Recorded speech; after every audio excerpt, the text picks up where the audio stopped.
Mit navn er Niels Erik Gjerdevik. Jeg er billedkunstner. Med billedkunstner forstår jeg en, der arbejder med forskellige visuelle medier.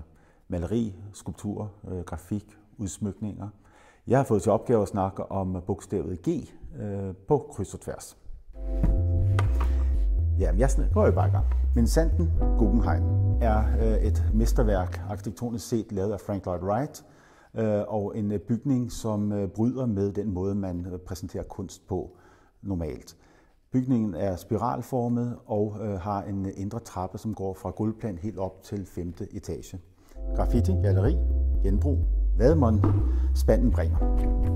Grafik er en måde at reproducere billeder på, enten via litografisk sten, træsnit, raderinger etc. Det, som er interessant ved grafik som overordnet medie, er, at dem, som virkelig formår at udvide grafikkens råderum, er som regel ikke grafikere, selvom der findes mange fortrinlige grafikere. Det er kunstnere, som har deres hovedvirke inden for andre medier. Ja, tager vi næste. Genre. I mine øjne er begrebet genre det samme som spændetrøje. Der er ikke rigtig nogen muligheder for at komme ud af en genre, medmindre man prøver at sabotere genrens grundbestanddele. Gadekunst, gipsafstøbninger, grotesk. Gylden snit er en konvention om, hvordan billeder, skulpturer, arkitektur fungerer i harmoni. Det er ønsket om en perfektion oplevelsesmæssigt, men ofte er det også en forhindring i det at kunne opleve anden form for rummelighed. Ja, men vi fortsætter videre. Dybt dyk ned i spanden. Globalt. Glimmer. Gavlmaleri. Der er mange gavlmalerier rundt omkring, men det er de færreste, som er interessante i mine øjne, fordi de ofte ender med at blive meget emblematiske.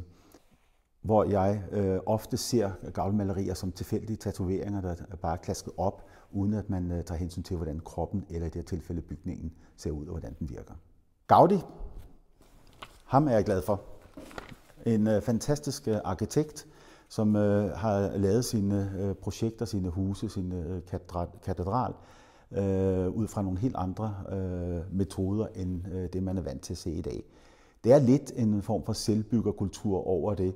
Han er til stede på byggepladsen, han træffer beslutninger om alle de ting, der skal løses, og der er ikke en endegyldig vejledning til, hvordan huset skal ende op med at blive. Glaskunst. Granatæblemønster. Geni.